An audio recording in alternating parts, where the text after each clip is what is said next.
వెన్నుపోటుదారుడు అవినీతిపరుడైన చంద్రబాబుతో గొంతు కలిపి వైఎస్ జగన్ పాలన గురించి మాజీ ఉపరాష్ట్రపతి వెంకయ్య నాయుడు విమర్శలు చేయడంతో పాటు చంద్రబాబుని ఆదర్శవంతుడిగా కీర్తించడం దారుణమని లక్ష్మీపార్వతి తీవ్రస్థాయిలో మండిపడ్డారు. తాడేపల్లిలోని పార్టీ కేంద్ర కార్యాలయంలో ఆమె మీడియాతో మాట్లాడారు. ఇది మనం మేములు ఊరికే చంద్రబాబు మీద కోపంతో చెప్పే మాటలు కాదు కదా. చంద్రబాబు నాయుడు మీద ఎన్టీఆర్ గారు ధ్వజమెత్తినటువంటి తీరు, ప్రజాస్వామ్యాన్ని చంద్రబాబు నాయుడు ఎంత పరిహాసం చేశాడో 94 తర్వాత అంటే 95లో, అదేవిధంగా ఎవరైతే ఈ తెలుగుదేశం పార్టీ వ్యవస్థాపక అధ్యక్షుడో ఆయన్నే 26వ తారీఖున ఆగస్టు 26వ తారీఖున మరి పార్టీ అధ్యక్ష పదవి నుంచి స్వయంగా చంద్రబాబు నాయుడు గారు తొలగించి మరి ఆయనే అధ్యక్షుడిగా అనౌన్స్ చేసుకున్నటువంటి ఆ చరిత్ర కూడా వీళ్ళు రాస్తే చాలా బాగుంటుంది, కంటిన్యూగా బాగుంటుంది. అయ్యా బాబు, రచయితకి నేను చెప్తా ఉన్నాను, అలాగే జనార్దన్ గారికి కూడా చెప్తా ఉన్నాను. బాబు, ఎన్టీఆర్ గారి మీద అంత భక్తి ఉన్నటువంటి మీరు ఎన్టీఆర్ గారి చివరిలో జరిగిన అన్యాయాల మీద కూడా ఒక్కసారి ఆ పుస్తకాన్ని మీరు బయటికి తీసుకురండి అయ్యా, బాగుంటుంది. వైస్రాయ్ హోటల్ సంఘటన కానీ, అదేవిధంగా లాస్ట్లో ఎన్టీఆర్ ఆస్తులన్నీ కాజేసినటువంటి సంఘటన కానీ, తర్వాత బ్యాంకులో ఉండే ఎన్టీఆర్ ఖాతాన్ని స్తంభింపజేసినటువంటి విషయం కానీ, తర్వాత ఆయన అధికారంలో ఉండగానే ఆయన పార్టీ అధ్యక్ష పదవి నుంచి తొలగించి తనే అధ్యక్షుడిగా అనౌన్స్ చేసుకున్నటువంటి విధానం కానీ, తర్వాత ఆయన ముఖ్యమంత్రి పదవిని అడ్డదారిలో లాక్కున్నటువంటి విధానాన్ని కానీ, వీటన్నిటిని గురించి కూడా చాలా స్పష్టంగా ఉంది చరిత్ర. ఇది లక్ష్మీపార్వతి చెప్పేటువంటి చరిత్ర కాదు. పూర్తిగా ఎన్టీఆర్ గారు వీడియోల ద్వారా, ఆడియోల ద్వారా, జామాత దశమగ్ర క్యాసెట్ ద్వారా, అదేవిధంగా మరి ధర్మపీఠం అనేటువంటి వీడియో ద్వారా స్పష్టంగా తను అల్లుడు చేసిన దుర్మార్గాలు ఏమిటో, అతను సాగించినటువంటి ప్రజాస్వామ్య విఘాతం ఏమిటో, విధ్వంసం ఏమిటో, వీటన్నిటిని గురించి కూడా చాలా స్పష్టంగా ఎన్టీఆర్ గారు స్వయంగా చెప్పారు. మీరందరూ ఎన్టీఆర్ వీర భక్తులని చెప్పుకుంటున్నారు కదా, చివరికి సిగ్గుమాలి ఈ చంద్రబాబు నాయుడు కూడా తాను ఎన్టీఆర్ అభిమానని, ఎన్టీఆర్ గారి యొక్క ప్రజాస్వామ్య విధానాల్ని తాను పరిరక్షిస్తున్నానని, ఆయన ఆశయాలను కొనసాగిస్తున్నానని, ఆయన మహాపురుషుడని, యుగ పురుషుడని ఈ విధంగా అతను కీర్తించడం చూస్తుంటే నిజంగా చాలా సిగ్గనిపిస్తోంది. వినేవాళ్ళకే సిగ్గనిపిస్తోంది. అతనికి ఎట్లాగూ సిగ్గులేదు. ఎందుకంటే ఇదే చంద్రబాబు నాయుడు ఎన్టీఆర్ని ఎంత తీవ్రంగా తిట్టాడండి.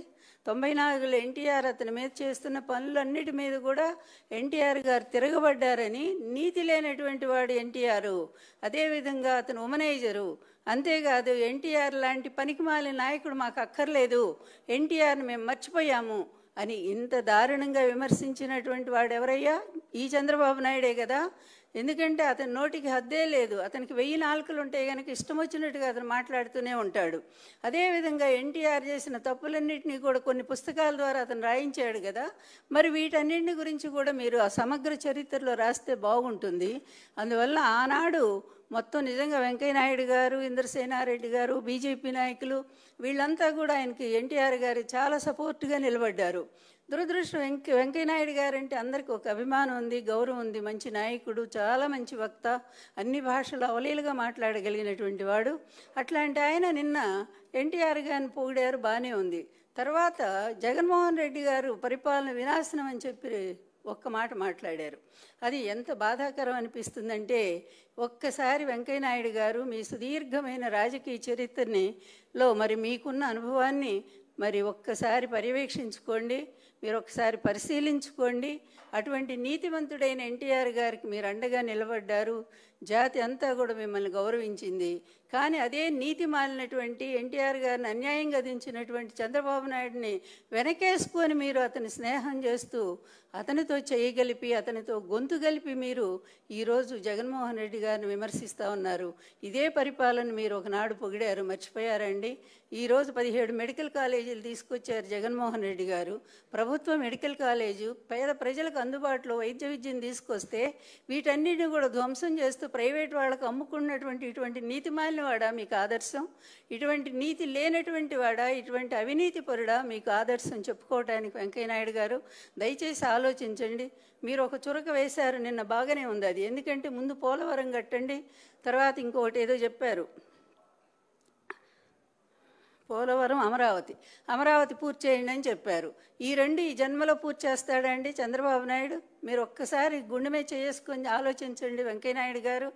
అదేవిధంగా ఆ రోజు 95లో మీరంతా కూడా ఎన్టీఆర్ గారి పక్కన ఉన్నారండి? లేరు కదా. చంద్రబాబు నాయుడు పక్కకే వెళ్ళిపోయారు కదా. ఎందుకు వెళ్ళారండి మరి? ఆ రోజు 84లో అంత పరిరక్షకులైనటువంటి మీరు 94 వచ్చేసరికి ఎందుకు మీరు లేకుండా వెళ్ళిపోయారండి? అక్కడ